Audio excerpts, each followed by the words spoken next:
Hello, my beautifully twisted soul. This is your resident Sam submissive fire top.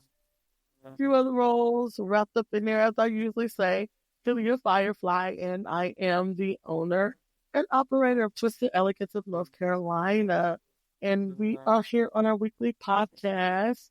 Have a good time. And we've got with us again Miss Lacey, our resident lesbian gamer and submissive.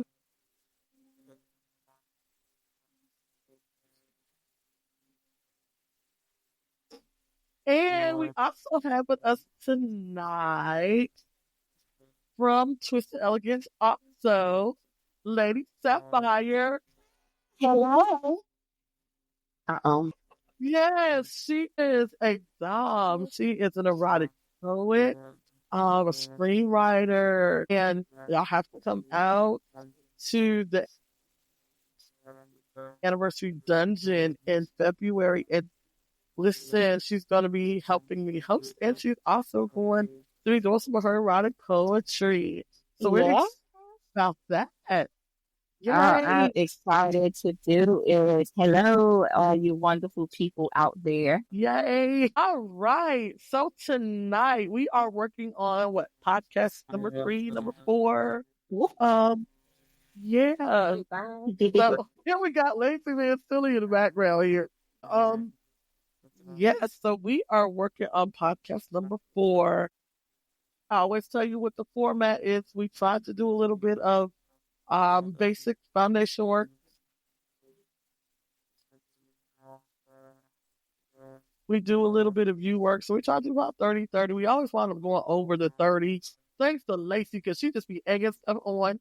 It's information. That's right. Information is information. Very true.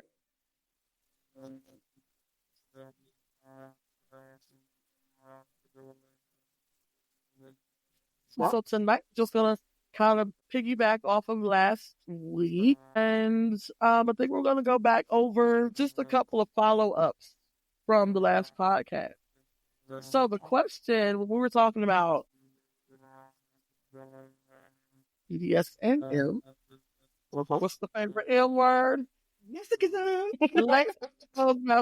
Okay, so when we were talking about the D as the discipline in the acronym, my question was, does it only stand for the act of discipline that is performed by that top in regards to that submissive, or does it also stand for the actual disciplined lifestyle itself? So what do you ladies think about one? Lacey, you want to talk first? She's eating Skittles. No, you switched to Reese's Pieces. Oh, God. Okay. Okay. Well, Lacey, you do what you're doing, and I can kind of talk a little bit about that. So, to me, it can't just be the discipline of the act, because then something is unstable. You know, it has to be a balance. So, the two need to kind of coincide with each other.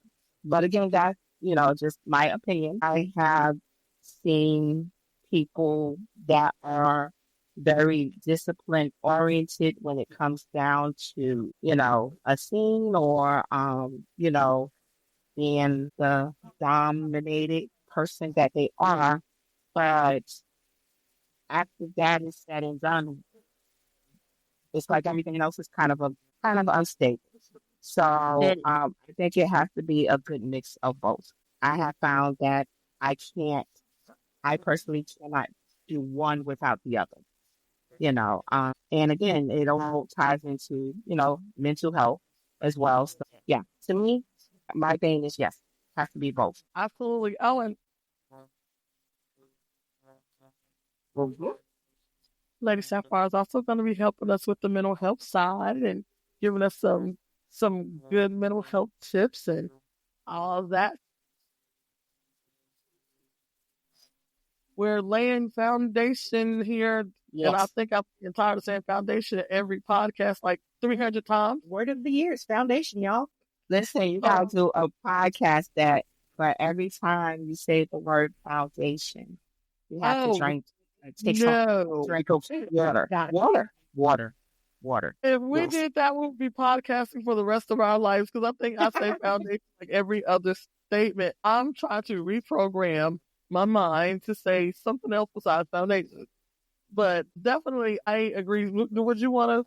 No, I completely agree because even if you're like you said, doing a scene or something with a top or a bottle, you do have to have discipline, while you're doing the act of that. But having discipline in the lifestyle as a whole is important because if you don't have discipline in the lifestyle as a whole, you're probably going to lose your balance somewhere in between doing that, and somebody's going to get hurt. Right. So absolutely, Exactly. I agree. That D doesn't only stand for, actually disciplining that S type. It also is the discipline of the lifestyle itself.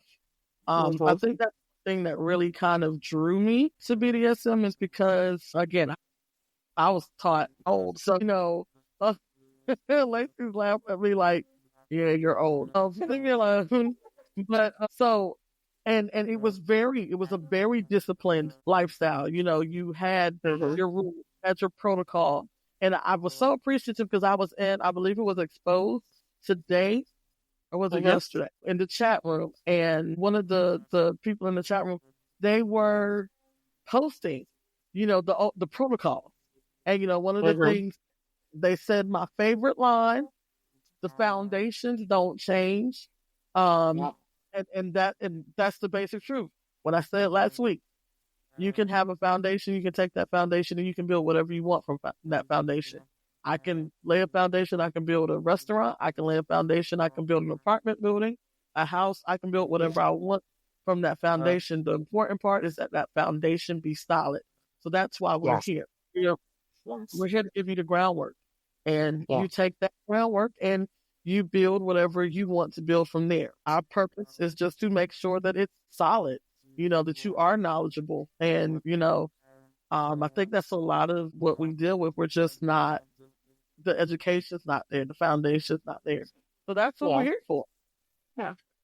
A foundation that is built off of sticks and straws will always fall.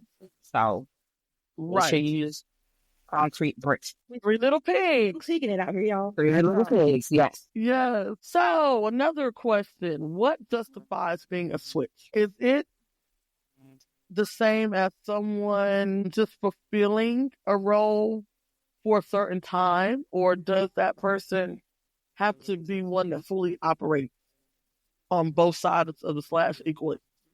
Meaning, what I'm saying is, like me, like we were talking about last week, I'm a fire top. So I love topping fire.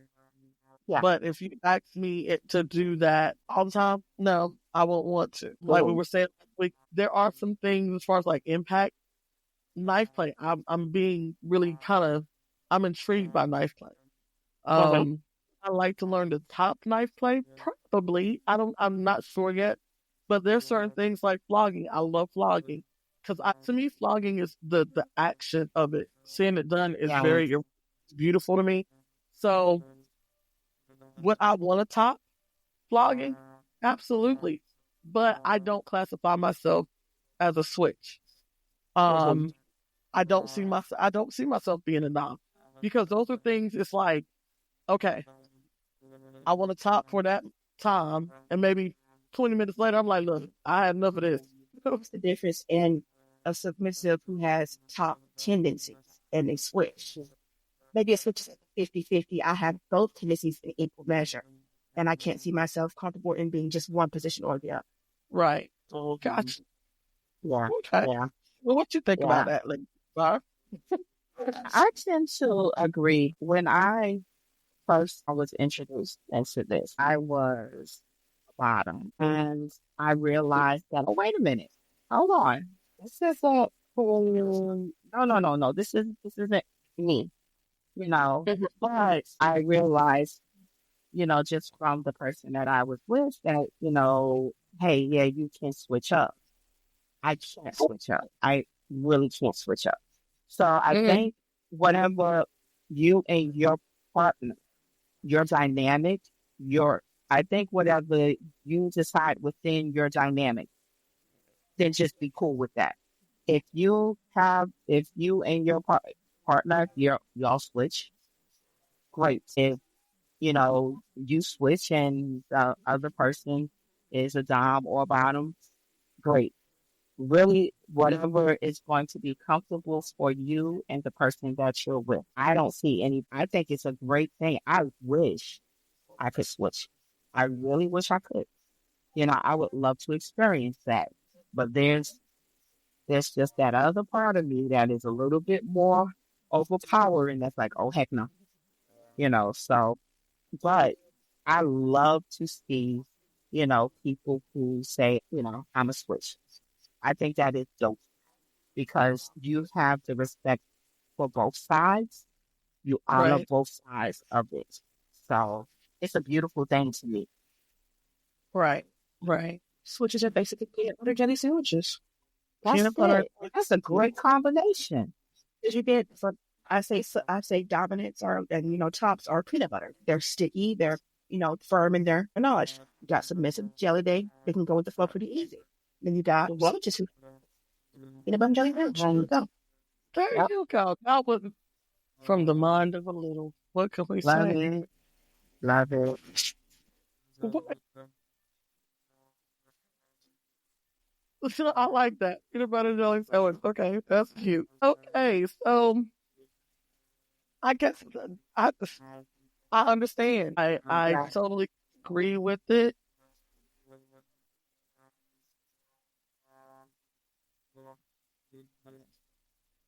Well,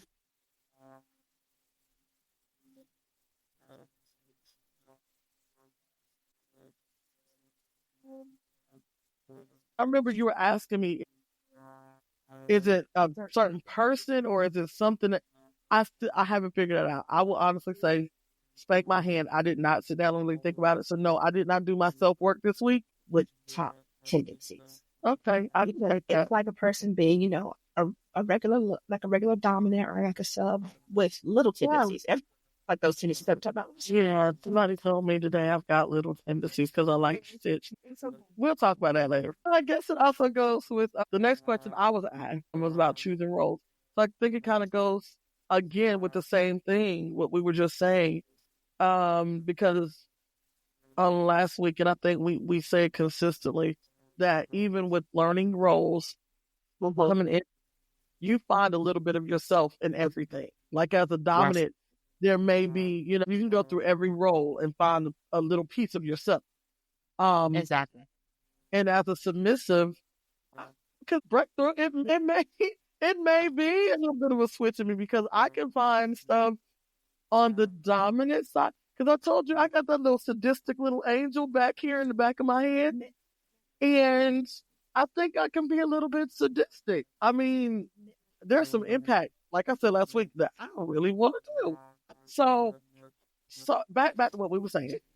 I think we can find a little bit of ourselves in a lot of different roles, but I guess it's the roles that really are consistent with us that we identify. Not, I'm a rope buddy. Because I got suspended one day and I loved it. So yeah, now I'm a rope buddy. No, I think it stays consistently with us. Yeah. And that's choose our roles. Yeah. It's like that role. And there's nothing wrong with not, picking a label until you find where you're comfortable at.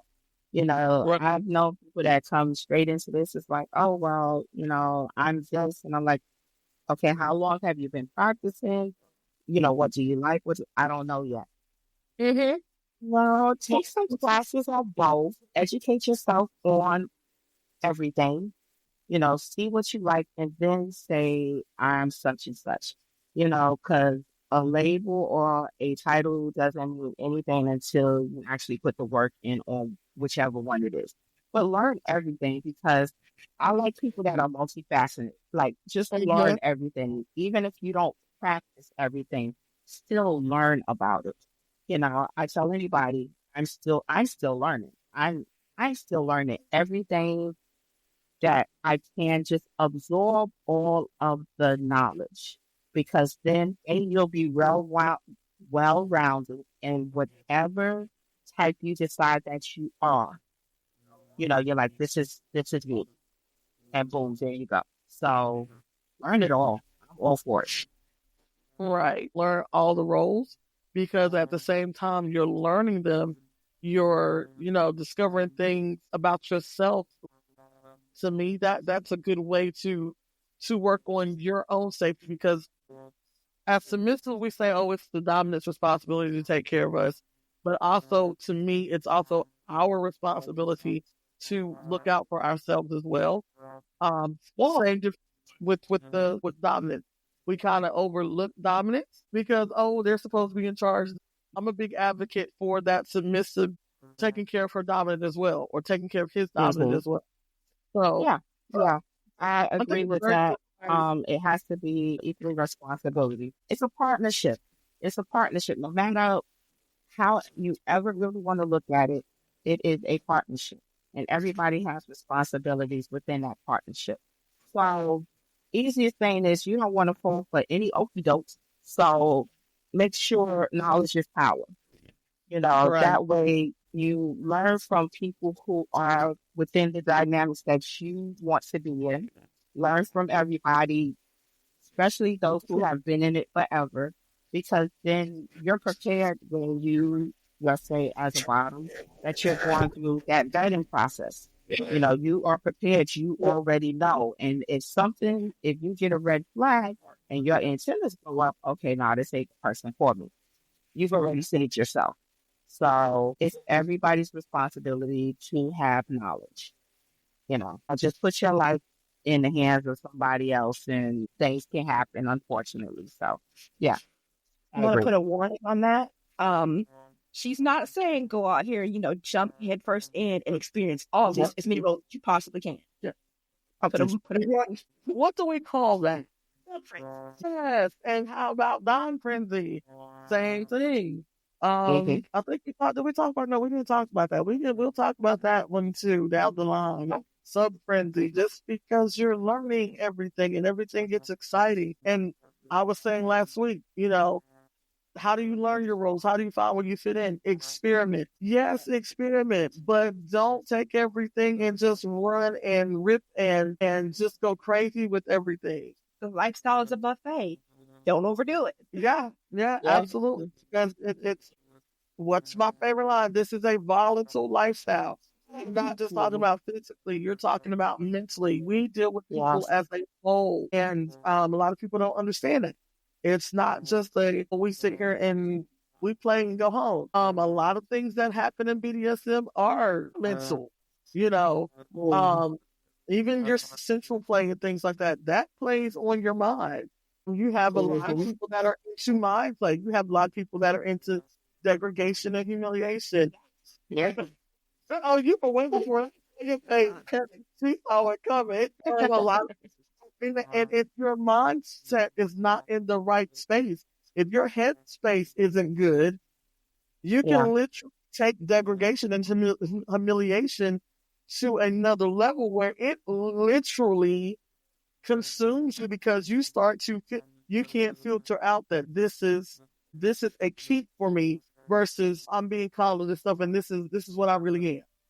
To this lifestyle as a whole person, but if you're not careful, you will leave in pieces. Yeah. That can absolutely happen. If you are not careful, you can leave in pieces. And the bad part about it is it can be physical pieces or mental pieces. Yeah, mental. Yeah. So that's not even including, the emotional pieces. Yeah, that's what I meant by the mental pieces. It's an emotional thing. It's really emotional. A lot of things that we deal with in a lot of places, like when we were talking about the littles, when you were talking about how, the different places that, you go to, how you get there. Even going into subspace, to me, that's a mental thing, because you go somewhere else. It's like you go out of your body. You go somewhere else. Doms, same thing. Dom space. They go into a state of kind of like euphoria, so yeah. So then you flip side that and think about drop. how emotional is dropped, how heavy it's dropped. It's horrible. It's horrible. So if you are, that's why another thing when I said, with Twister, we want to talk about mental health. We want to make sure we're good.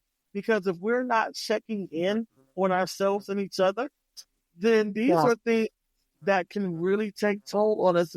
And sometimes we don't know how to, we don't know how to fight those things on our own. And sometimes we, especially males, we're not going to say, okay, I need help. Something's wrong. They're stuck in that toxic masculinity. They feel like they can't express themselves properly. They don't feel like there's a space for them. Yeah. And that's why I push a lot of time as submissives, male and female dominant. Be there for your dom. I think a lot of times because the dominants get the rap of they're supposed to be hard, they're supposed to be strong, they're supposed to be, okay all the time. But if I need them, I'm supposed to be able to run and move and they're my safe place. I understand that part. But in return, I think we really need to when we were talking about the service sub, when I said I believe that every submissive should have a part of a service sub in them because somebody their predominance, aftercare. Same thing. And I guess you, Lady Sapphire, you can speak from the dominant side, being, when you're out getting that headspace, that's where you are. But you still come down just like a sub does. And it will be like an elephant sitting on your chest if you're not careful. It can bring you down so quickly as far as emotionally if it's not taken care of. And I have spoken to clients who's like, the hardest thing in the world to come back from is something when it deals with mentally. It takes the longest to heal from that, and again, a lot of people feel they don't have anybody they can go to, and that whole stereotype of, oh, well, I'm a dominant, so I have to be hard. No, I hate that stereotype because, that's the first thing that I thought about when I first got into this. It's like what people perceive that you're supposed to be. But again, you're human. You have emotions. Your mental health, your emotional health is so important because you're responsible for not only you, but you're responsible for the person that you're with as well. So you got to take care of yourself on both ends. Yeah. It's funny how we're not supposed to be talking about mental health stuff right now, but it's all important because it is still a part of, being the total package and being a stable package at that. So, just have to touch on it. Yeah. Absolutely. I think that's one thing I found out about podcasting. You start out with one thing and the conversations are so vast in this community that you're all over the place. So I love it because, we can stay on track, but we also kind of veer off quite a few times. So I gotta run around the trail here and there. So let's talk about the 4 pillars of BDSM. Now, this is the interesting thing to me. When I first started, I learned the general 4 pillars. There was a book done by L.T. Morrison called Devil in the Details. And the conversation went from the 4 pillars that I was taught to that the 4 pillars were intimate. I think a lot of times now, per se, when you get to foundational stuff in BDSM, a lot of it is referring to dynamics, your dom-sub dynamics. Not as much. So, I mean, you have your top bottoms, but your details a lot are, I think more focused to building dynamics. So traditionally, I learned that the 4 pillars were trust, respect, honesty, and communication. When the L.T. Morrison came along, the focus was on, again, intimate pillars, So if he was more focused on the health of dynamics. So his pillars were intimacy, affection, communication, and honesty were together. And then, but we are talking about dynamics. So sex, of course, is a part of dynamics because dynamics are relationships. They're basically intimate, they're intimate relationships like any other relationship. So the pillars that I learned, trust. The thing about trust is I don't think anything in BDSM can be accomplished if you don't have trust. Because you're literally putting yourself in a position of, on the dominant side, being responsible for an individual. You're putting it, and and with that responsibility, you've got to be educated on what you're doing.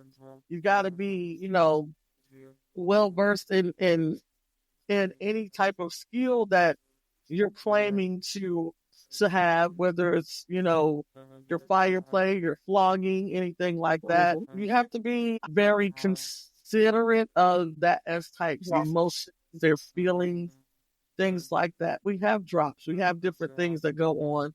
Speaking as a submissive, you have those times where you're wondering, okay, am I doing enough? Or this is a lot. I'm an alpha.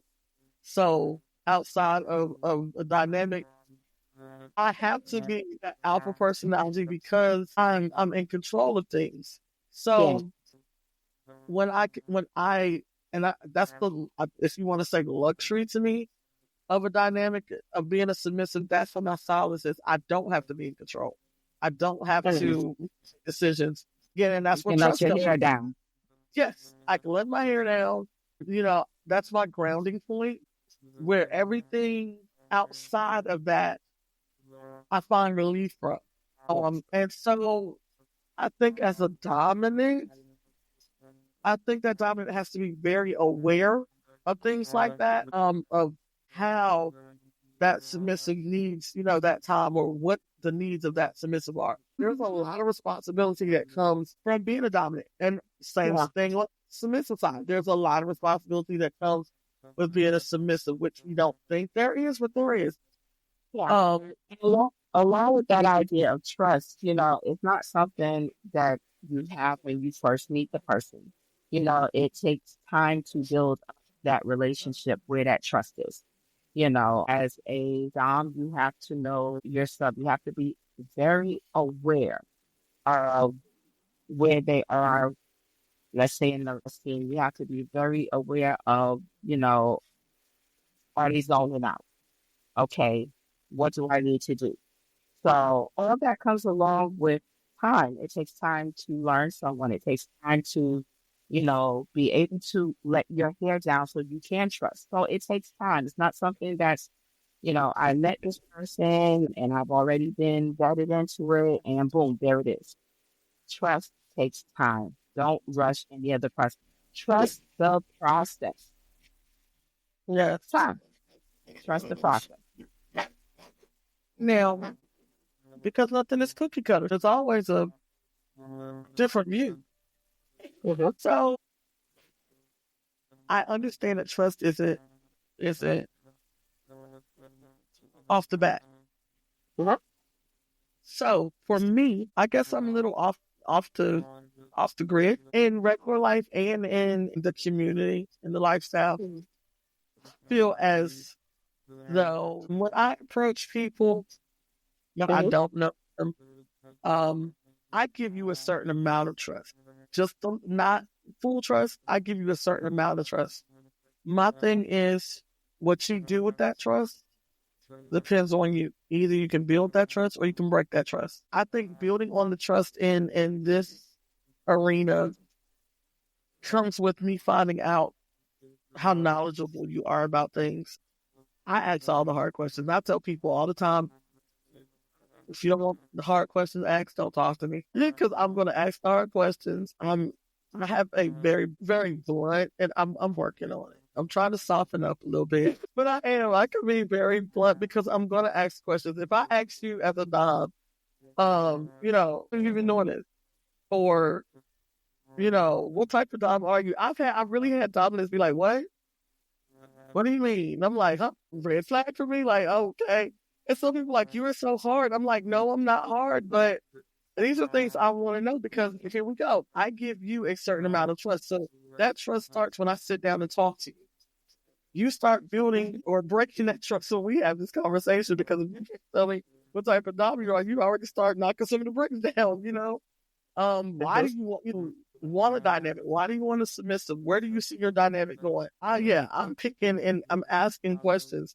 So, like I said, I guess I'm just a little off the grid. I'll give you a certain amount of trust, but it's up to you what you do with it. Now, will I just jump and sing? And everybody that knows me will know. They'll tell you, I don't sing with hardly anybody because I'm I have to know a little bit more than what I see. I can see. Lacey, you sit and making faces. What's your idea with the trust thing? What is it? What's wrong? I guess I operate a bit differently. It's more of, and I think that comes from you having been my mentor for a few years there. It's more now that I'm older. I treat everyone with a certain amount of suspicion going into it. It's not that I'm not going to get automatically. It's suspicions, and then I listen to you, and then it's trust. Okay. It's suspicion. Nobody's getting trust off the bat from me because that has led to a lot of pain. Yeah, you can trust a person, and they can smooth talk you with no problems, and then you end up in a situation you don't want to be in. Okay. What is the one way to avoid that? The vetting process? Yeah. I thought you will. So it sounds like to me, maybe the vetting questions need to be a little bit more precise. Which over the years I've added more questions to my vetting. Because starting off when you're younger and you're just getting into the lifestyle, it's maybe 5 questions for most younger people. It's like 5 questions, and then you're easily drawn in because everything's so new. You want to just experience everything. Yeah, and that was before you met me. And she drilled into my head real good. Because I had actually, before I met her, I ended up in the hospital because of a dog. Like, after meeting her, it's just been everybody gets suspicion until I know that you're the right person to not be suspicious. Right. And there you have it. First-hand account of what can happen when the proper measures aren't taken, the proper knowledge isn't. And I think, again, that's what really, I will honestly say that's one of the things that prompted me with Twisted, because I've known you, 8-9 years? And I think that's one of the things that prompted me with Twisted because of things like this. Innocent people get hurt in this all the time because either they don't know or, it's just nobody's taking the time to teach. Everybody's throwing everybody a basket, and it's like, go for it. And that's definitely not what needs to happen. And I can totally understand the suspicion. Yeah, she's very. At first, she was like, I don't know what to say. I don't know what to do. And I can't make everybody a hard butt like me. And she is, when she said the subbiest of subs, you do not understand. She is the subbiest of subs. Oh, she reminds me of, what is that, strawberry shortcake? And I'm just splitting stuff. I'm like, girl, if you don't tell these things, but she's not a hard person. She really isn't. And I have worked so hard at getting her to the point, and I'm so proud of her because actually, what she doesn't want to tell people is, she was spitfire when she get mad. She is the stuff, but that little Indian comes out when she gets mad, and she can be. And I'm like, where is that at? Stop telling me to do it. I need you to stand up for yourself. Because I'm not always going to be here. I'm the big sister, but okay, I always run the sister. This is wrong. No, I need you to stand up and be able to stand up for yourself. And this is what I want to get in so many subs' minds. You're submissive, but you are not powerless. You can stand up for yourself. That life is horrible. I was always in her inbox of that life. She was. People started blocking because she was brutal.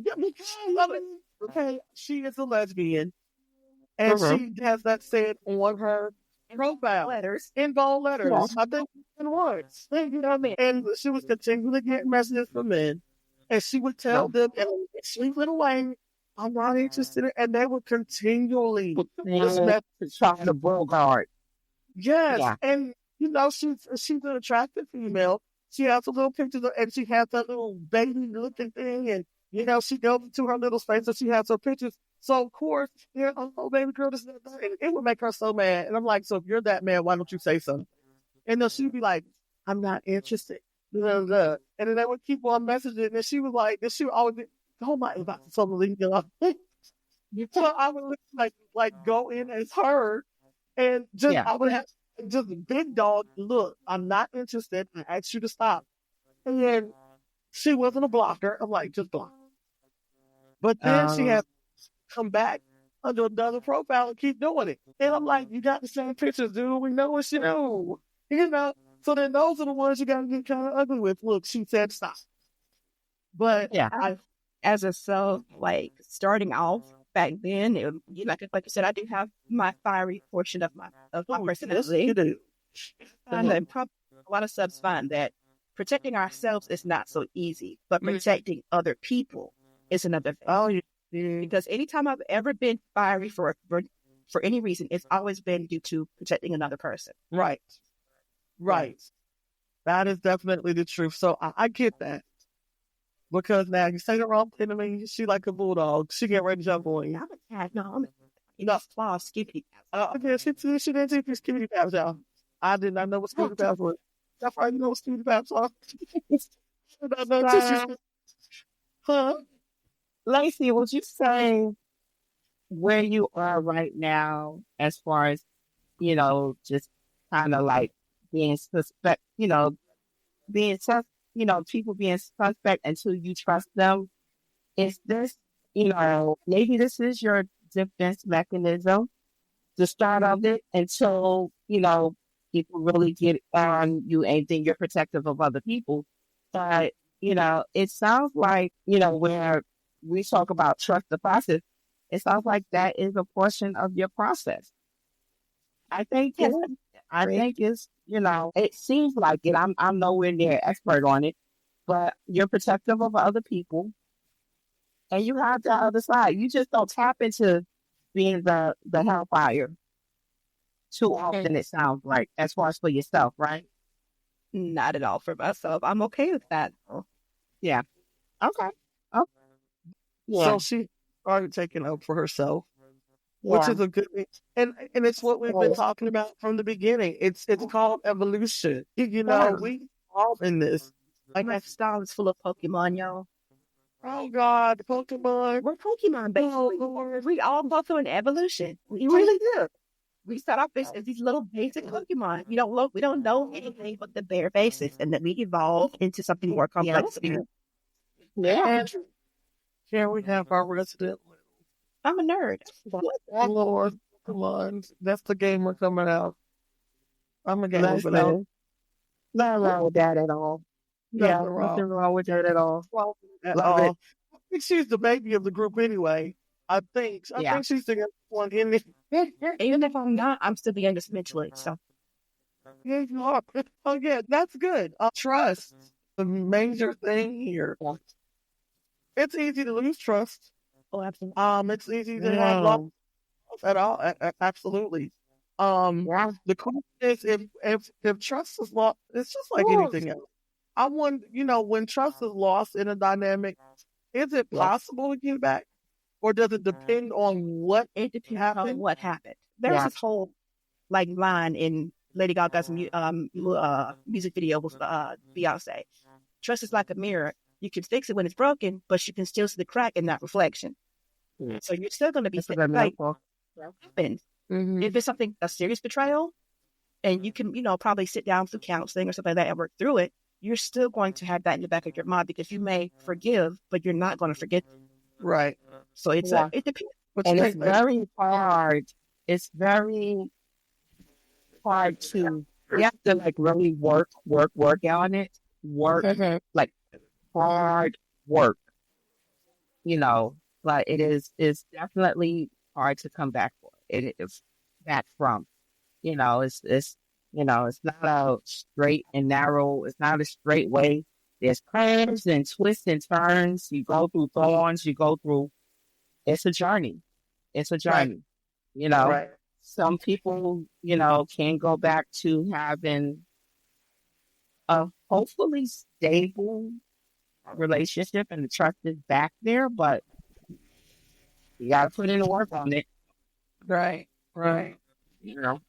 So the trust is basically the confidence that your partner is going to respect your priorities, your safety. They're going to honor your boundaries and what you agree to in your vetting and your negotiations. So yeah, that can definitely be broken. Your boundaries can be crossed. Your limits can be broken. And there's a difference in pushing your boundary and breaking it. Right. One thing that we're talking about. I can appreciate having a dominant that knows the limits. Because of course you're gonna know because and you're not you're sitting there having that everything on the table conversation, and that's where we're talking about communication. That's one of the pillars, that open, no holds barred conversation. Everything's put on the table. You know my limits. You know what my hard limits are, my soft limits. Hard limits are what we absolutely are not willing to do. Your soft limits are limits that, okay, I'm not really crazy about, but we can either revisit those limits or we can have a conversation and we can test those out. And if you like it, it's okay. If not, then, we can move that to a hard limit. It's absolutely what you discuss with your dominant, or what you, and granted, dominants have limits as well. So it's not only the submissive, dominants have limits. So on both sides of the slash, we're not saying dominants are the only ones that can transgress and break trust. Submissives can do the same. Happens on both sides. So, we hear a lot of the dominant was wrong, the dominant was wrong, but you don't hear a lot of, the submissive, they're kind of at fault here too. I think we all have to be aware of the boundaries that we set. That, again, depending on what it is, it can be fixed.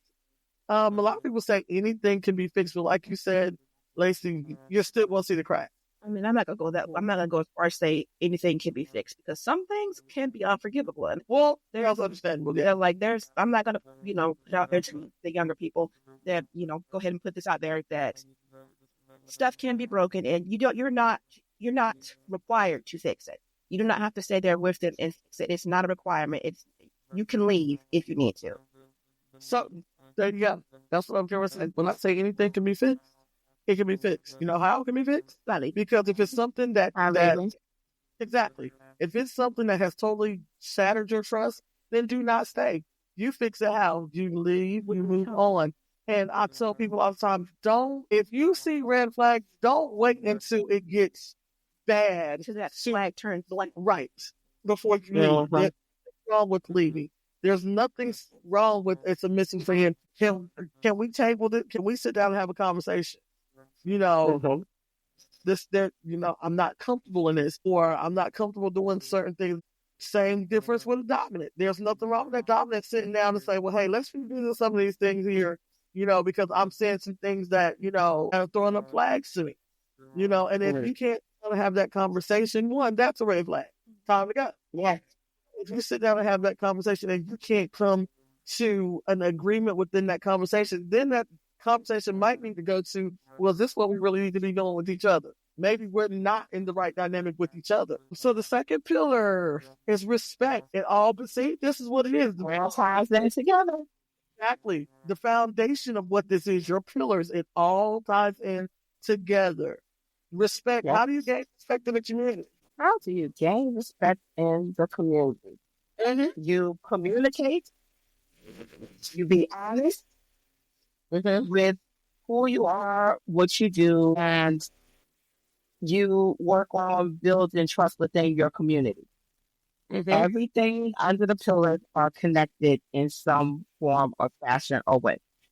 So, but first be true to yourself, and then be true to others. It's the best way of getting respect. If you have the knowledge of certain things, be honest with it. I don't have knowledge of this. You know, don't put yourself off. We're all, again, Lacey, like you said, evolving. You know, don't come off, okay, don't come off high and mighty if you don't have the knowledge of being high and mighty. Be true to who you are, and you'll be true to others. Right. So, I think too, and people will respect you for that. Right. And just piggybacking off of that, I don't think anybody has the right or ability to come off as high and mighty. And I know everything because as long as I've been in this, and I started to realize when I went back, and the more I said every time I go back and I start looking at things that I know, and I know that I was taught, I know that I've reread before, I always still some things that I didn't know. So we evolve. We start to learn different things, and I think one of the biggest, when we get back to respect, I think for me to gain respect to me in your dynamic and in the community, I look at people's actions. You know, if you're dominant, then I'm looking at you to be a dominant. I'm looking at you to operate in that role. I'm looking at how you operate in that role, how you line up with the pillars, how you line up with what you say you believe. I don't think, like we were saying, when you were talking about the respect aspect of being able to operate in what you do know, I think being able to concede and say, okay, I don't know, like you said, I don't know, or being able to look at things from a different side, not just your tunnel vision. You know, that's very important because, again, this isn't cookie cutter.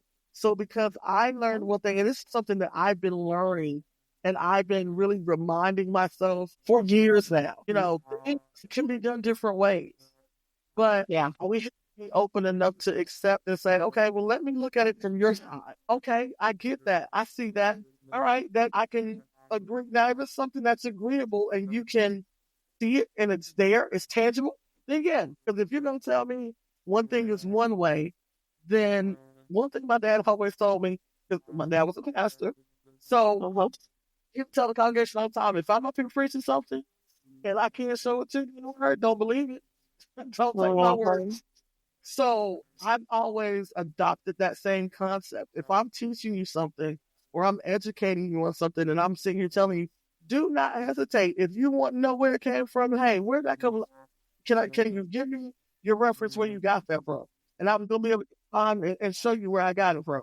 I'm not going to send something out to you that I can't prove on the backside. So I'm learning that, guess what? The way that I was taught some things, they kind of fluctuate. It's not only that way sometimes. There's different things, so we have to be okay with accepting this. We can agree that, hey, there's two different ways to do this thing.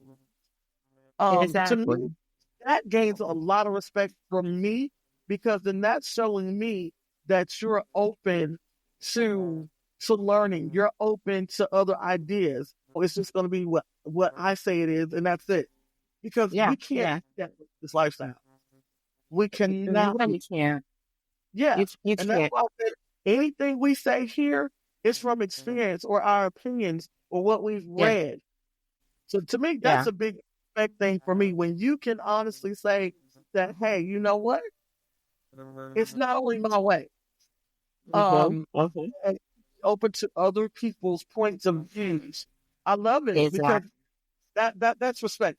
You get all my respect that way, because then it's not like you're being the big bad wolf for somebody. Like, no. Because we don't like the word no. Lady Sapphire might like saying it out. On this side of the slash, we don't like no. I do not want nobody. So see, there's woman over here. That's This right. one, no. Okay. Say this is not having a branding out moment right now. Okay. you started this. Yeah. No. All right. So next So we have to take a look. We take a look at these as these are the pillars, which means these are the roots. So Mm-hmm. from those roots, a tree grows, and then from that tree, different fruits can grow, different flowers. So There you these go. are the foundations. We have to continue to build off of these cornerstones. And Yes. everybody's house is not going to look the same. Every tree Yeah. is not going to look the same, but they are roots. Absolutely. Uh-huh. Perfectly said. Yes. So then the respect, we know what disrespect looks like in the lifestyle, like you saying, disrespecting your boundaries. You got people that don't like degradation and humiliation. You have some dominants that feel that's how they need to operate. We were talking today. Matter of fact, we were talking today about disrespect. We were talking about respectful honorific. There's a way to disrespect, and then there's a way to be respectful. Yeah. Once you start learning this lifestyle, and once you start digging into it, after you learn who you are, what your role is, as a submissive, I'm a submissive side. We understand that dynamics are built on one's own accord. You know how those two people decide to build that dynamic. No two dynamics are the same.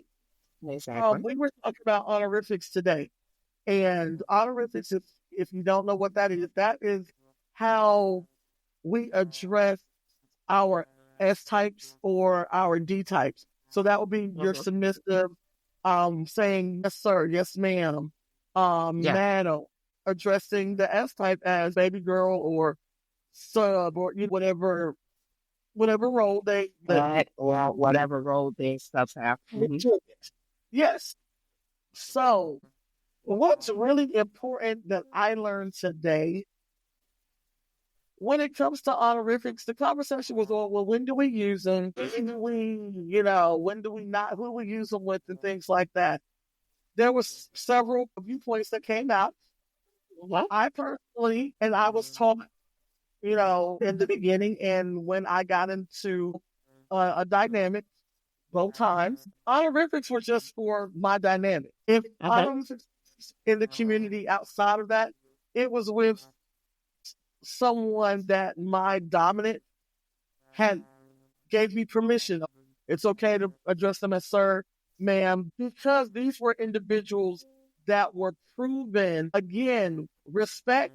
When I say it's about actions, their actions show what they were and who they were in this community. I absolutely have no problem, and not being in a dynamic, I absolutely have no problem with addressing someone as sir or ma'am if I know them and I know that their reputation is good, that what they do in the community is good.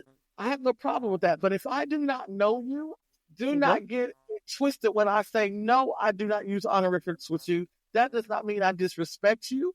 That does not mean I just come up to you and say, hey, what's up? No, I can come to you as a submissive and you say you're dominant. Okay. Hello, how are you doing? It's my pleasure meeting you. The flow of the conversation. Do I, sir, man? No, ma'am, I do not. No, sir, I do not. Because, again, I was taught these are things within your dynamic. Your dynamic, exactly. And then whatever your dominant allows or sets forth. Like, you could be at an event and your dominant can say, okay, it's okay to address the dominant there as sir. Because it could be a collective of people that he already knows or she already knows. And that's okay. You have that permission.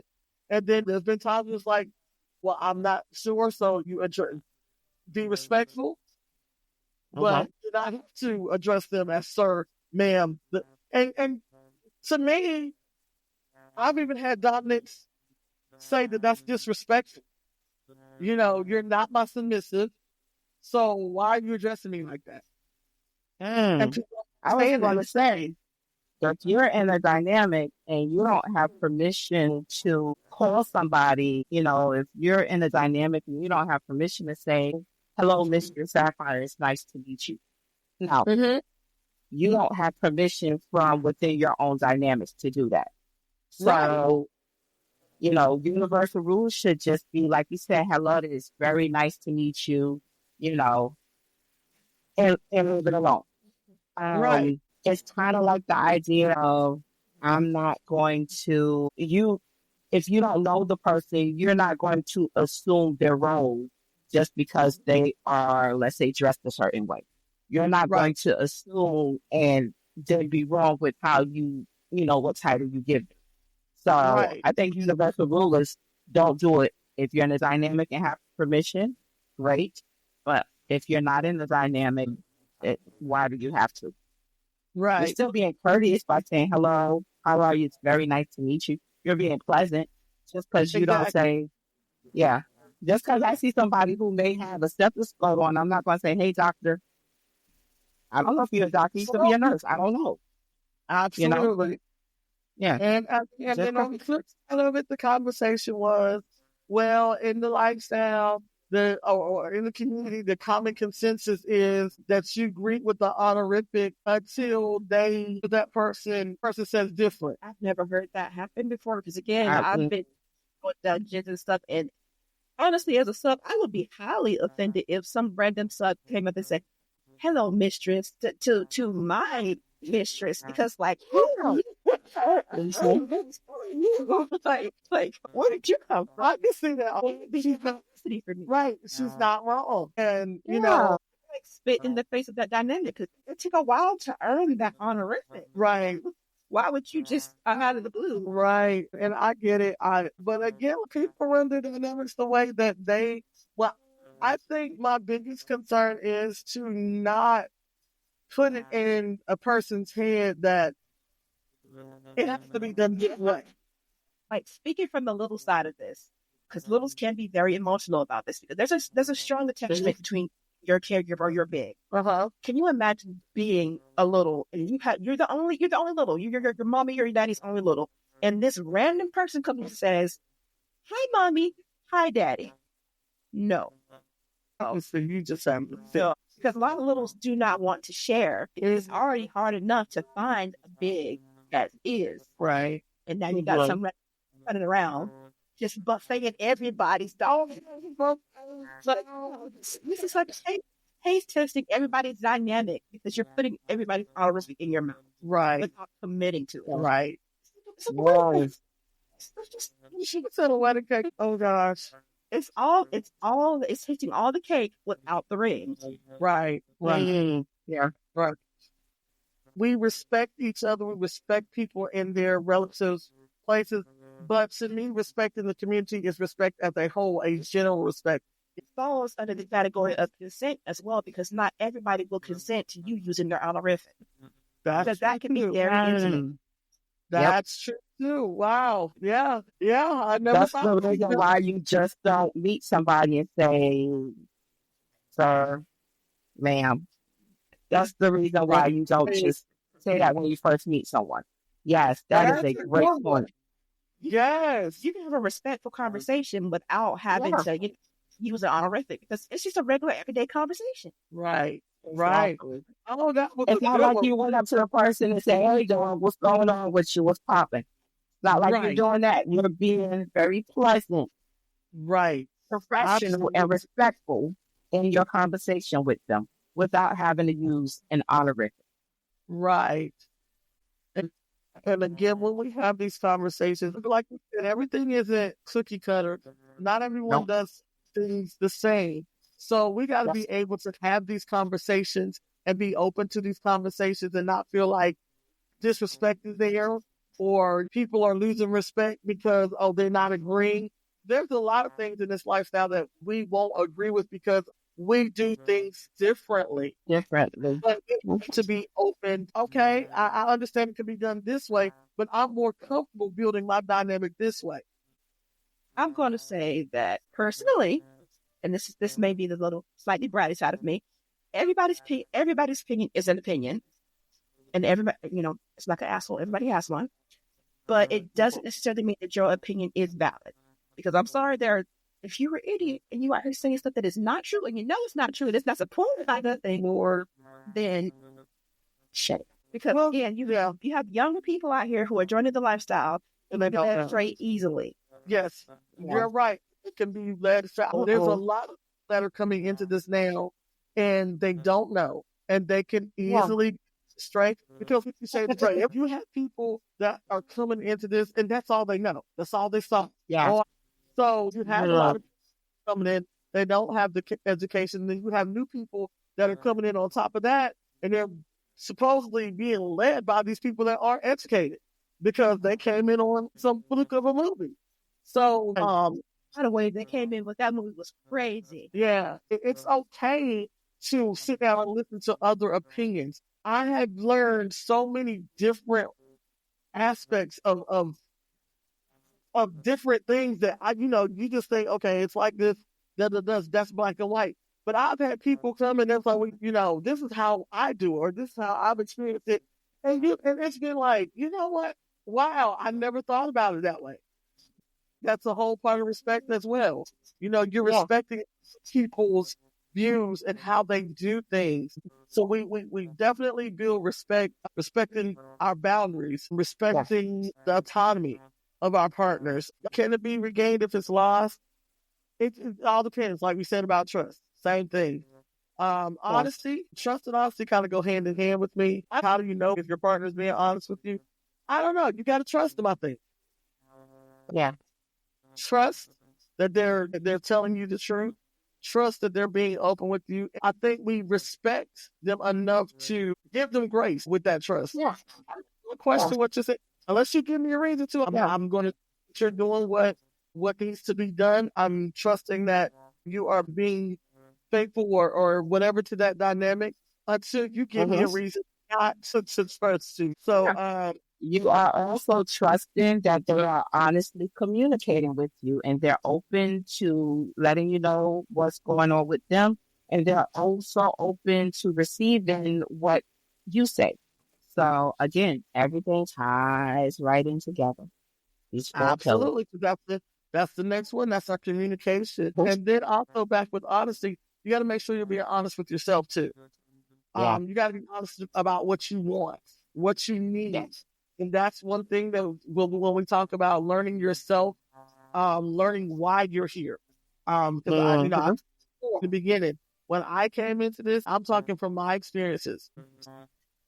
I was not taught pillars and stuff like this. I was not taught anything specific with BDSM until I could tell you why I was here, what I expected to get from a dynamic, what I expected to get from BDSM, how was it going to help me grow, where I identified this. I had to find me first because this is a lifestyle that's not for everybody. If you can't search yourself and find out first, there's no way you can walk into a dynamic or anything else, because the problem is you'll walk into a dynamic and you'll go through your vetting and all that right there, and you'll never be honest with that dominant. We're talking about dynamics here, so you'll never be honest with that dynamic, that dom, about what you need out of this dynamic, because guess what? You don't know. Then you problems. Because guess what? You might be with a status, and that just might not be what you need or what you want. And what is this? I thought. Question: why are you there in the first place? Yeah, because again, if you're going to be in a dynamic, it has to be with somebody that meshed with you. You can't speak with somebody that you got your set of boundaries, but his boundaries don't match up with your boundaries because he likes what you don't like. Like you don't but he loves the style out of it. Okay. So how about this? How do you know what you like if you haven't taken the time to learn you first? Exactly. So that's what was thrown at me when I first came in. And me and my partner, it was like, okay, so why are you here? When we did the roles, like I said, you weren't given it specific. You're given the roles to learn, and we were questioned, we were quizzed. Okay, so this is old school. We were quizzed. You're doing it.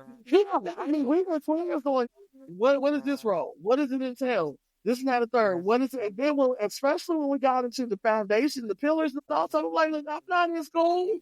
I'm graduating high school. I'm in college, getting ready to graduate. What am I doing taking a test? Just to do this. But it was important because guess what? That instilled this in me. So it wasn't, I was walking into something that I had no clue about what this is. Well, it's a lot. It is. It's a whole lot.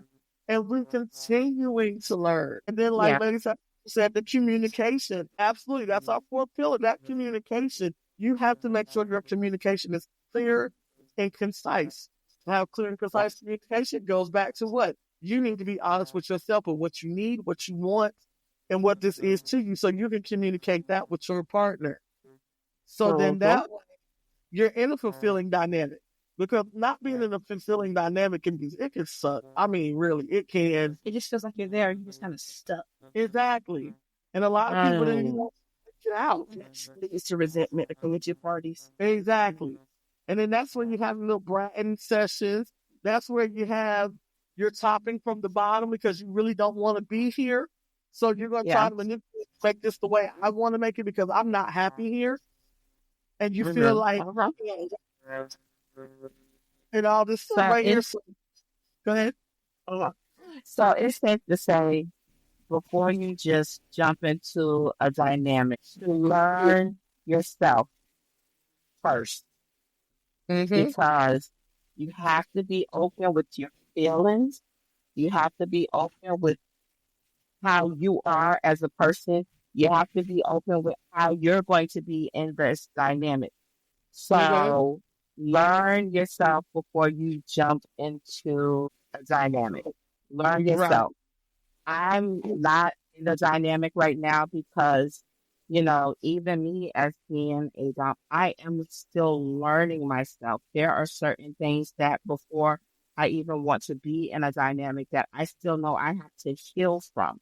There are still things that I am learning about myself and about this community.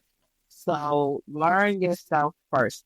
Take the time to just, again, absorb all the knowledge because when that dynamic, you have to be so brutally honest about everything because you're relying on them and they're relying on you. It's called a dynamic for a reason. You have to be dynamite at it. I would say, yeah, I agree with that because you need to learn yourself before somebody else tries to make you into who they want you to be. Because you turn around and somebody who wants something and they feel like because you don't know anything and you don't know yourself, they can make you into their dream person. And when you're still there, you don't know who you are, you're miserable, and you're completely lost. Yeah. Wow.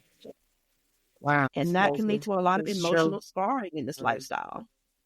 Yeah. Next thing you know, everybody's hiatus. Yeah. This is deep. Yes, it is. And people do need to, I feel like people do need to listen to this kind of, listen to the podcast and understand these things before they even, go about getting into any of this, honestly. Yeah. Yeah. I definitely agree. Again, you got people who, for a specific movie that we're supposed to be reviewing right now, and they were like, oh, I'm going to fall in love and I'm going to be a sub, or I'm going to be a dom and I'm going to fall in love with and I'm going to have this, I'm going to have it all. I'm going to have this dynamic and, I'm going to be romantic with the person that I'm with. I'm just saying. But it's not like that. It's not cookie cut. It don't work like that all the time. Right. It don't work like that. So I was just saying.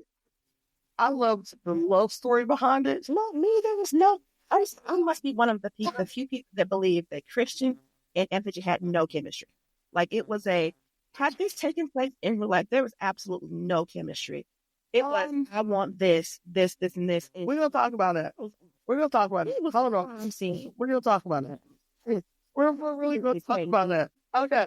So I'm going to run through the four pillars really quick that the Morrison book, Devil in the Details, talked about for the health of the dynamic. If y'all want to say something, just stop me real quick.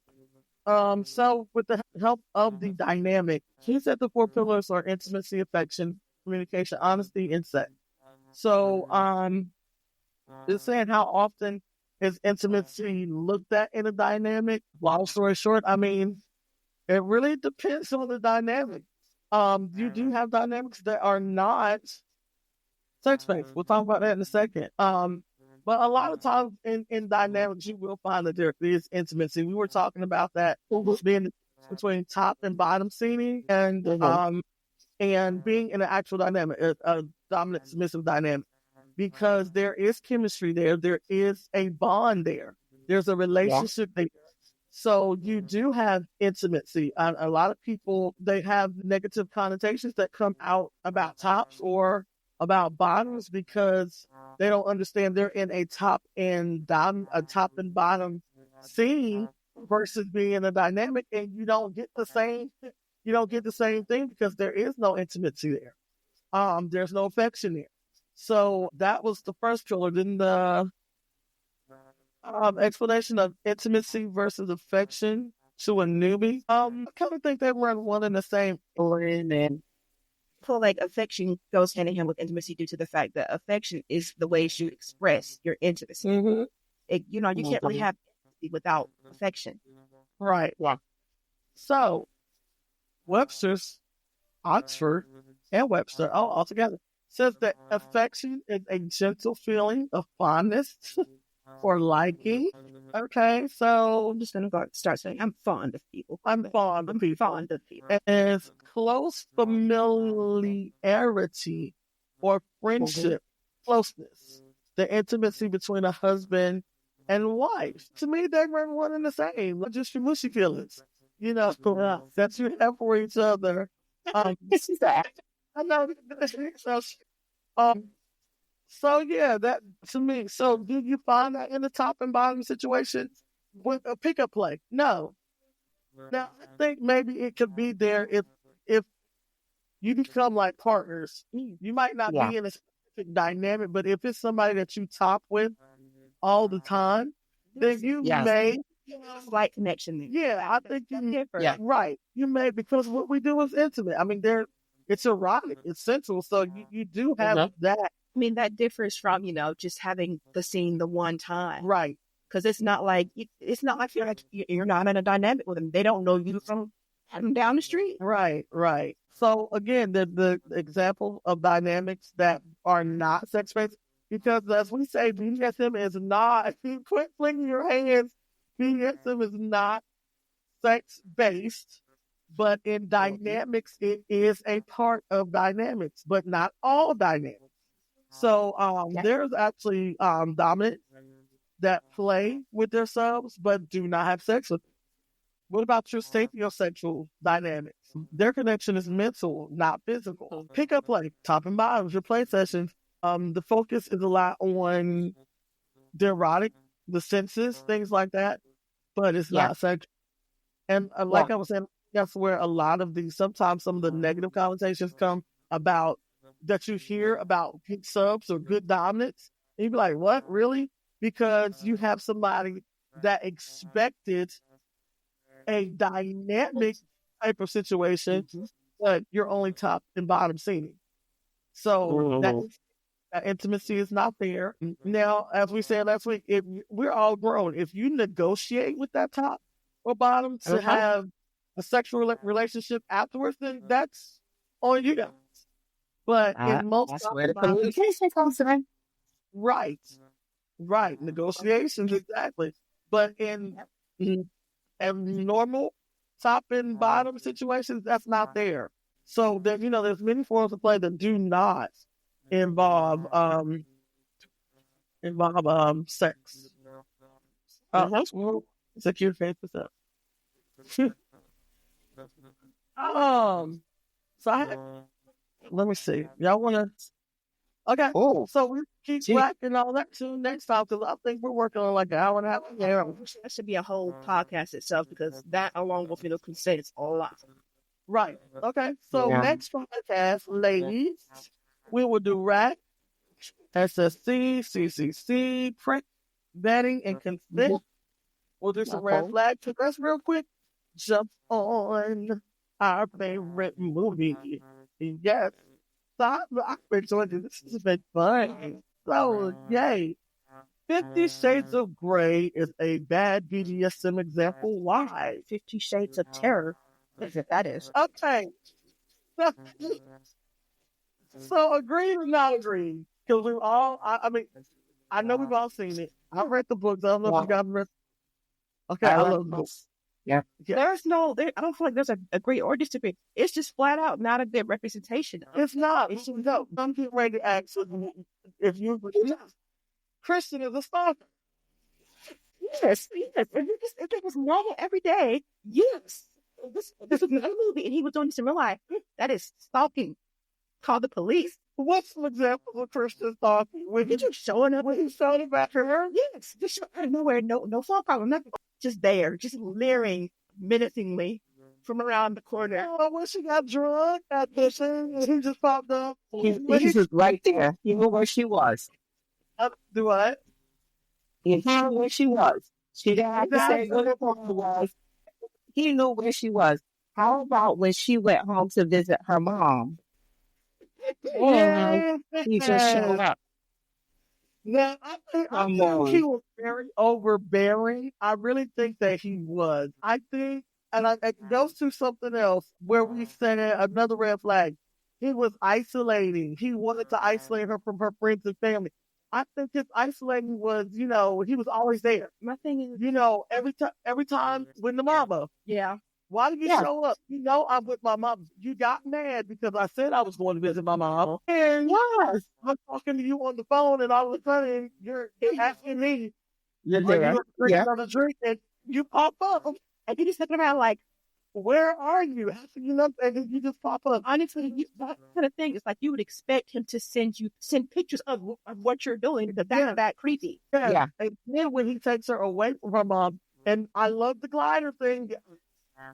Being the XO pilot, I love the glider scene, but that kind of really it bothered me because she's there to visit her mom. You take her away and you plan a whole day of you two together. Oh, then I gotta leave and go back home. Like, why did you take her away from her mom? Let her have that time with her mother.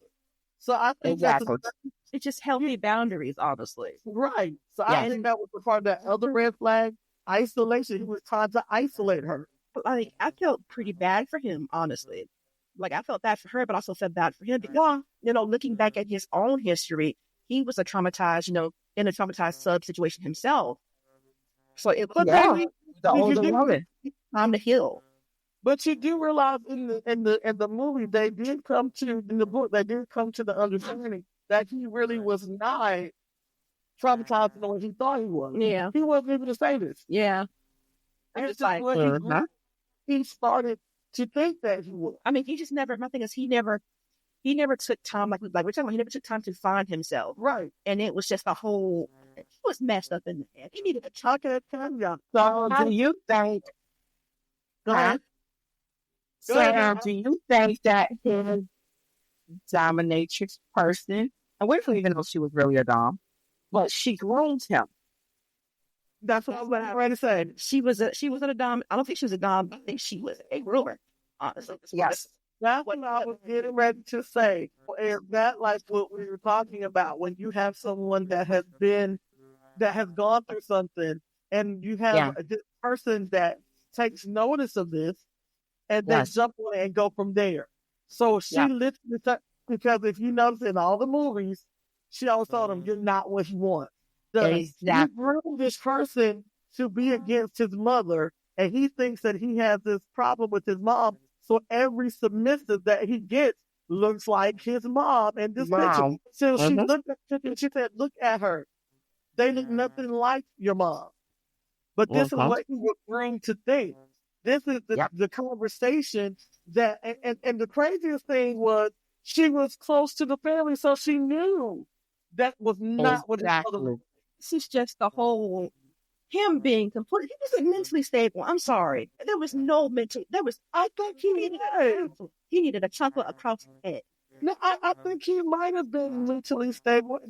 But it's just like some people do. You wind up in this lifestyle and you know nothing, and you get caught up with a dominant or a groom or whatever you want to call it. And that's the only focal point you have. You have no reference to anything else. So this is this, that's that. And oh my God, this is how it is. she, like I said, she had the shoe in because she knew his family. She knew about all of that. So guess what?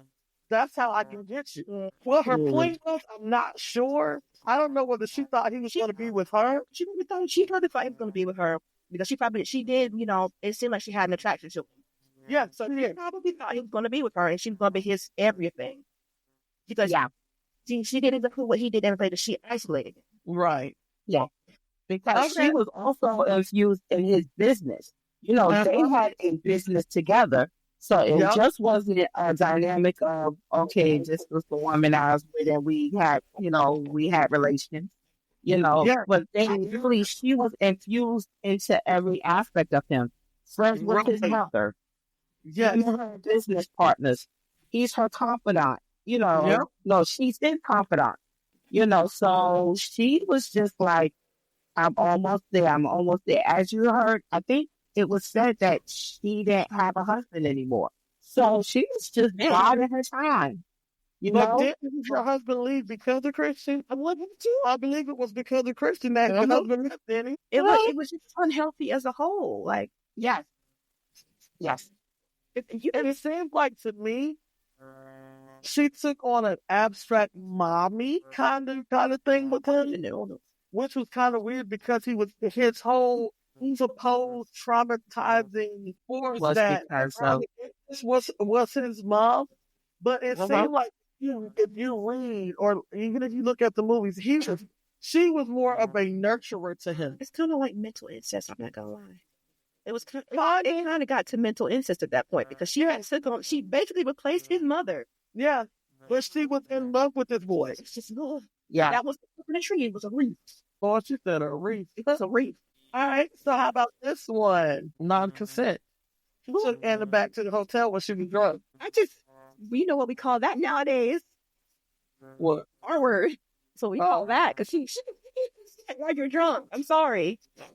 Okay, you can't consent while he's drunk. So the caveat would be, he didn't have sex with her. He took her back to protect her.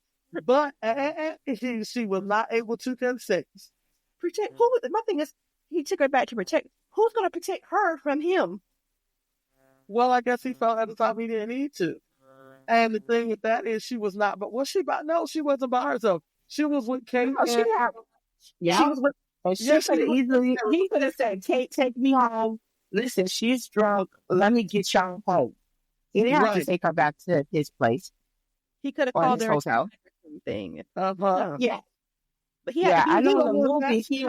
That when he brought the brother along and the brother he brought the brother along. Yes. So you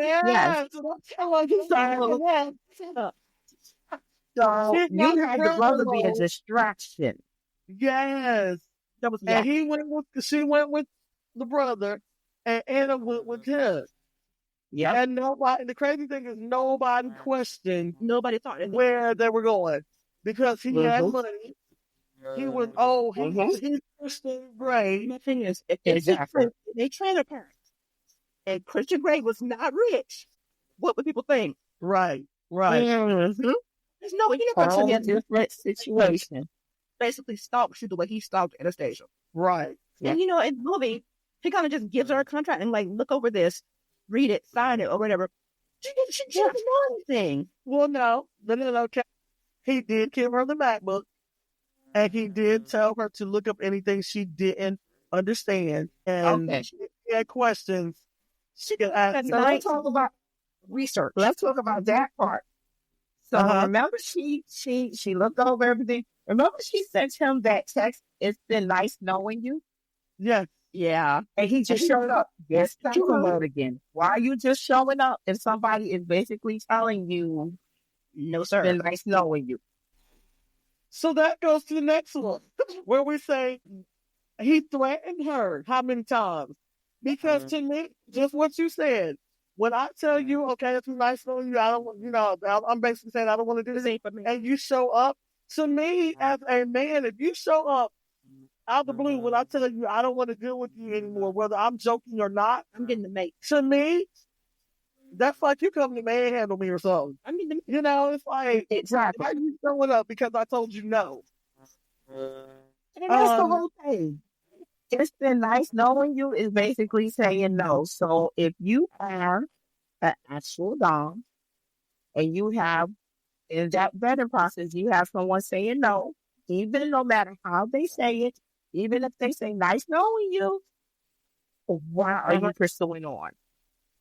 It's like he wore her down. You know, Yeah. I think it's what you see in some doms nowadays.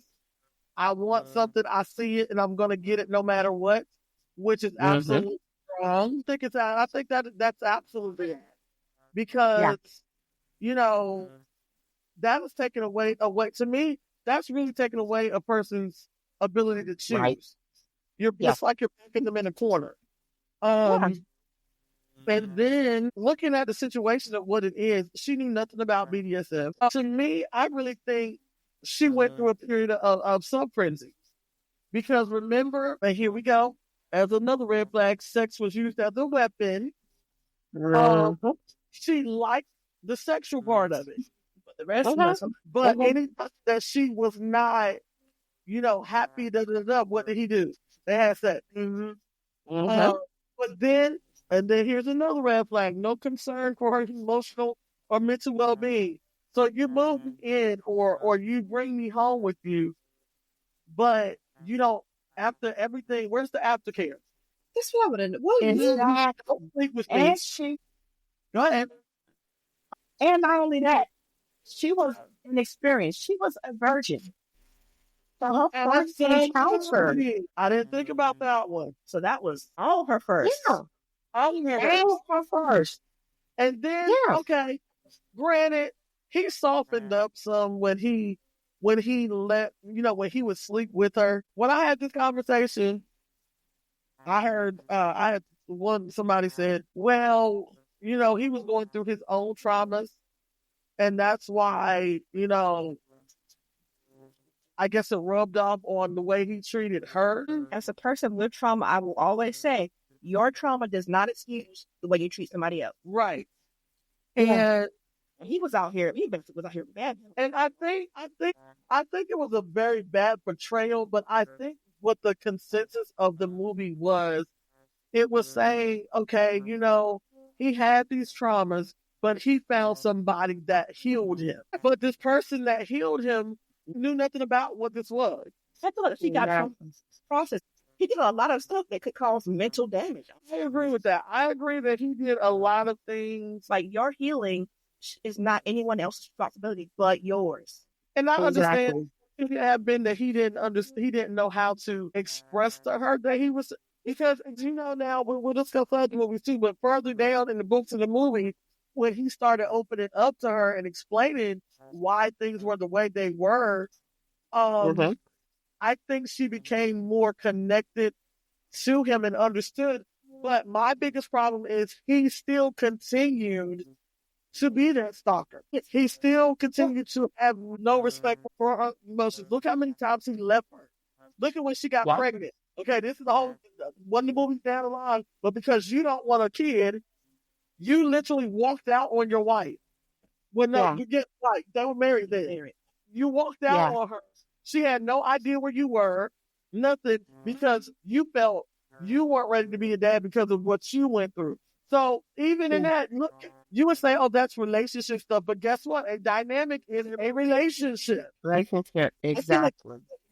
As somebody who, was with a dominant, air quotes there, and developed actual Stockholm syndrome that I got diagnosed for, I feel like he made her a victim.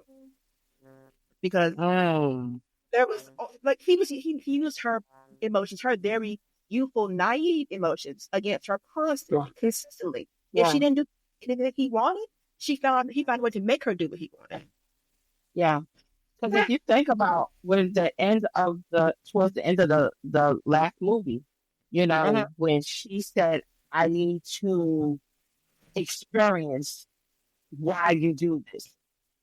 And so it's almost like he was taking her light, but she was taking on his trouble, his darkness, and she had to, I think at that point she realized it. Like, this is not good for me. Because even after that, when you went into the second movie, she wasn't eating. She was hardly sleeping. Talked She was about her weight loss. She was a wreck at that time. You okay. know? So okay. Devil advocate here. So, with all that being said, when you look at the situation as a whole, I can see it as when she said, I need to, and the funny thing, this is what was silly to me. When she said, I need to know how bad it can get, that wasn't Yeah. even bad. I was like, so when is it going to get back? I'm like, that was the worst? Really? But, We have to think about the fact that there were housewives reading these books that probably have never experienced, yes. their spouses doing that. Right. So, ask to see how bad it can get. Yep. Because I have these movies, I honestly have these. I love these movies for the love story. The BDSM part sucked, but so I'm gonna look at it from the love story side because she wound up falling in love with this man. He wound up falling in love with her. He had his issues. He brought her in issues. She began to take on, like y'all said, the stress of his trauma. So when she was okay, let me see how bad it could get because he continually, I'm here, I'm lovey-dovey, but then I isolate. We call that love bombing. So, I don't want to go anywhere. You love me, I love you. We feel that attraction, we feel that love, but it's like when people, because I've dealt with it. When people have calls up, I'm only going to let you get so close to me. You can love the hell out of that person, and they're only going to get so close that when they realize close, and I think that was one of the biggest problems between them. When he realized that he even said it, he realized that he couldn't live without her, he changed her. And see, I think that's a lot that people have. We think we can change a person, but we can't change a person unless that person wants to be changed. And he had found somebody that, for some reason, and he didn't understand why, she changed him, but he didn't realize he was sucking the life out of her. My thing is, did he love her or did he love the person he made her into? No, because he didn't make her into anybody. Okay, like really, he didn't. He tried to, but that was the strength of Anna. Anna did not concede. She tried to, but she never did. Think about this.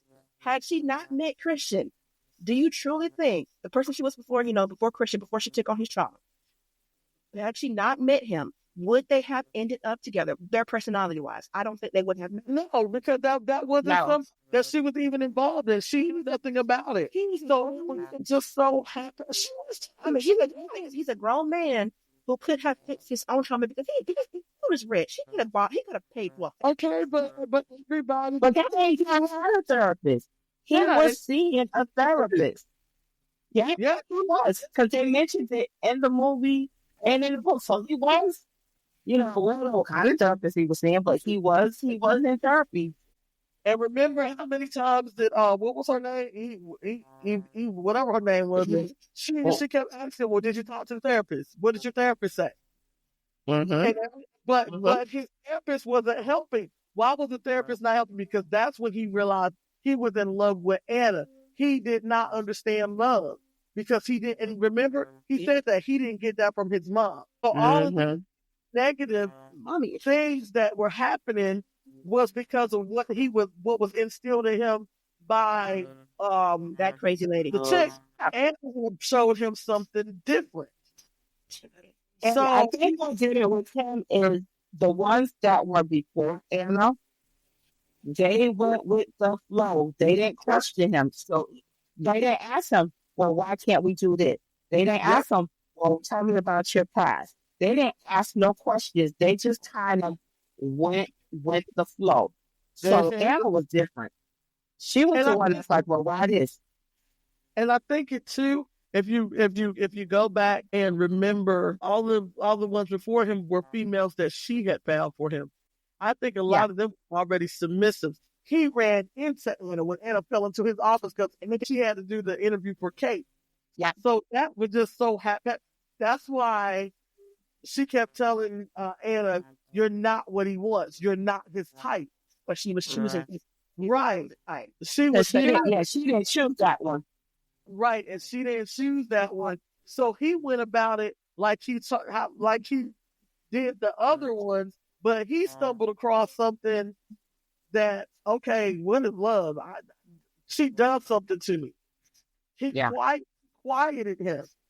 And I get that, been there, done that. You can be that solace for somebody, but at the same time, if there's Sucking the life out of her, though. I don't really think he was sucking the life out of her at some point. I mean, I feel like to some point he wasn't, but towards the end, it got better for her.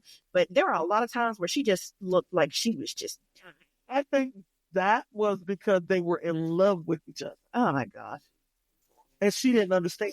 I just need people to. Look at him. He look how many times he looked like she was sucking the life out. I mean, not she was sucking the life. I think she was sucking the life out of him because she was too strong. She wasn't that yielding submissive like he always had. So all this stuff right here, she didn't know. Okay, yeah, he crazy. Let me let him go. You know, she had us up here for the red flag, and we were. So she, she kept with it. And again, you have people that deal with this stuff every day. If you come into this, you got the same thing. Call me. If you're not gonna call me, I'm gonna pop up at the job. That's the first time I did that, and it's been the hospital. And that's what she did. It was the love bombing, the isolation. I moved to a whole nother state. It was the love bombing, the isolation, I'll be caught with you 1 minute, then I'll be cold with you the next. It was a whole process. And so I'm like speaking as a person who has, literally been through so much, stuck on that whole thing was just a mess because ultimately they may have found love in each other, but that was just not the healthiest way to go about it. No, it wasn't because eventually he wasn't. I feel like somewhere down the years down the line, they're going to be like, what? Because that whole situation was a what kind of moment. God, I'm not loving the world for that kind of trauma. Sorry. So a woman. Mind I went through this situation with a woman.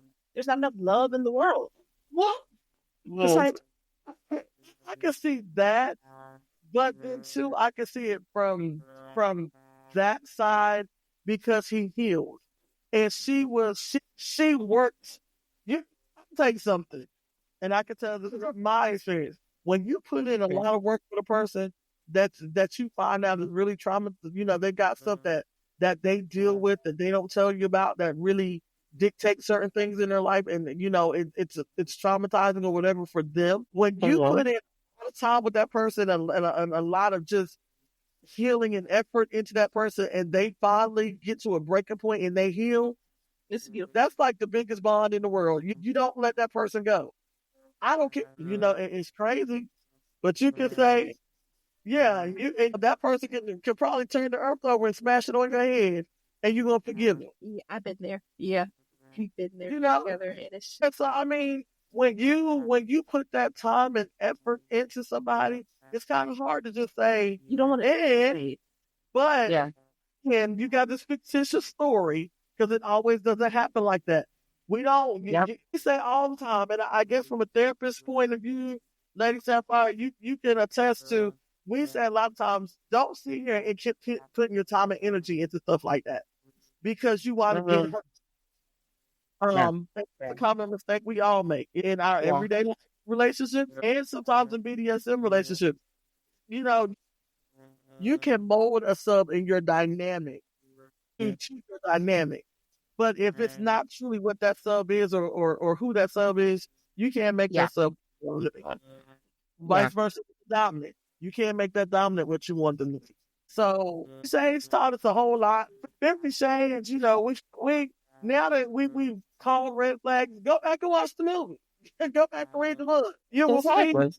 Yeah, you will actually see all of these red flags that we talk about in our everyday life. Everybody's like, "Oh my God, 50 Shades. This is how you come into BDSM." No, this is the poster for what not to do in BDSM.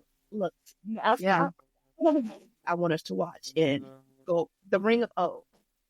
It's an older movie. I know that's a big old orgy movie. It's got like so many points to touch on. Is it called The Ring of O or the story of O? Have you seen that, Lady Sapphire? Okay, it sounds familiar, but I'm gonna have to look it back up. It's this old school. It's a book and a movie. The movie, oh my God. You're emotionally prepared for that. I'm gonna have to send it to you, honey, because It's about it's an actual movie and a book that people talk about when they bring you into BDSM. And I'm still trying to figure out why. I mean, because towards the second part, she did get into the lifestyle. It was just a whole traumatized. But that movie was like one big orgy to me. And I'm like, that's not what this is. Big warning for anybody: if you are not mentally or emotionally mature, I cried by the end of That was the book. Yeah. It's the old movie. It came out in like the 70s. It's old. It's horrible. I wanted to say, where did I find that when I watched it the last time? I'm going to find it. When I find it, I'm going to tell you where it is. So you can watch it. Because I've read the book and I've seen the movie. And the book was just ridiculous to me. I'm like, different, endings for the actual, thing. And it's just, both of them are horrible endings. It did not intrigue me. Because like I said, to me, it's like one big orgy movie. It's an orgy. It's not even that. It's like a grooming you to be a slave in an orgy. To me, I got invested in O's story itself. Like, I got invested in her as a person. Because she was a lot like Anastasia. She started off really naive. She was just, yeah. And she didn't get a happy ending like Anastasia did. Right. She got that's the movie for your, consent and stuff that could happen, because that is what could happen if you don't probably take care of yourself and know what you're risking. Right. So I think we might find out when we'll do that one after. But the one we want to do for next time is on Tubi.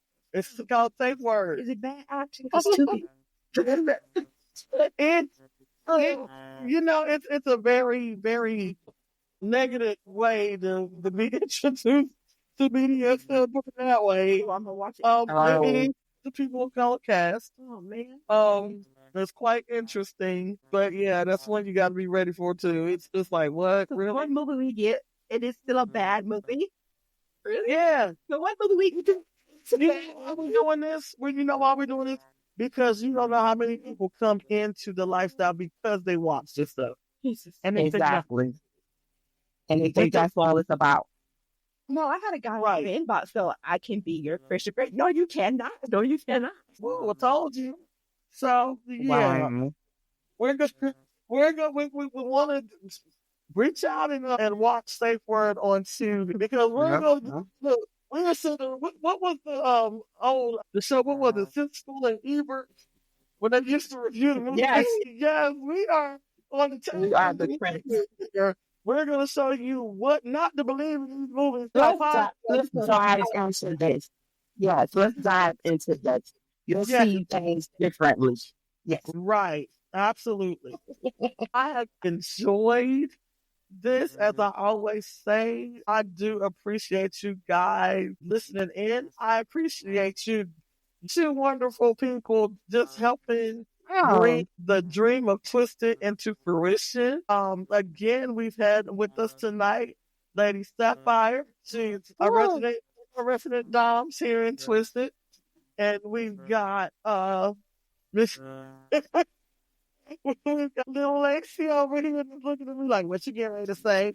And I definitely appreciate you guys taking the time out to do this with me.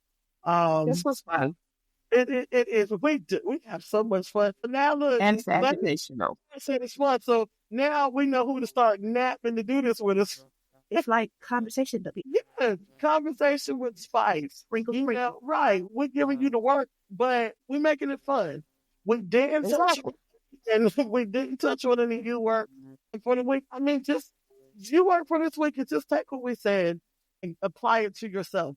Take 15, 20 minutes out your day and just sit down and jot down. So I'm a big proponent of journal. Just take what you've heard in this podcast and every day just maybe write you a line or two about the pillars. Where does respect lie for you? Where does trust lie for you? Where does honesty lie for you? We appreciate everybody that's tuning in and listening.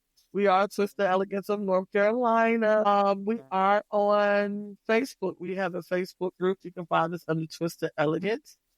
We are on Instagram, Twisted Elegance NC. Our email is twistedelegancenc@gmail.com. We are on Spotify, iHeart, Apple Podcasts, and we are on YouTube. We have not uploaded to YouTube because I'm trying to reserve the YouTube to our lives, where we actually start showing our faces. um, um, um, February 22nd of 25, we are having Twisted second anniversary. It's going to be an Aquarium vibe, black and purple soiree. So we're looking for some of you guys to come out and hang out and celebrate with us. You can find information on our IG. You can find information on it on our Facebook page. Lady Sapphire, again, she's the screenwriter. She does have a movie currently out that you can watch on, what is it? RN Entertainment. Yes. Yes, RN ma'am. Entertainment. It is called Animal.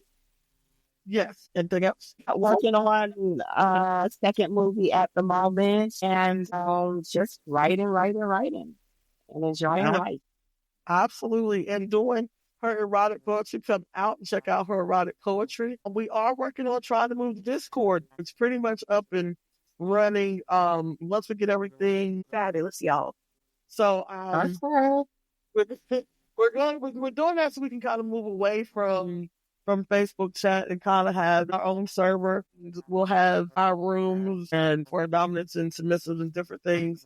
We'll be able to store our resources there for anybody that, wants the resources that we use, and just for reference, announcements, anything like that. And I'll be there on our server. So just bear with us, give us a little bit.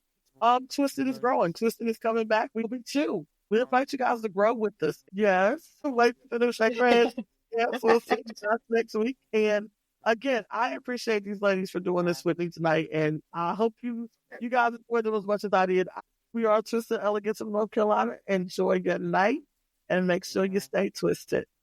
Good night. Good night, everyone.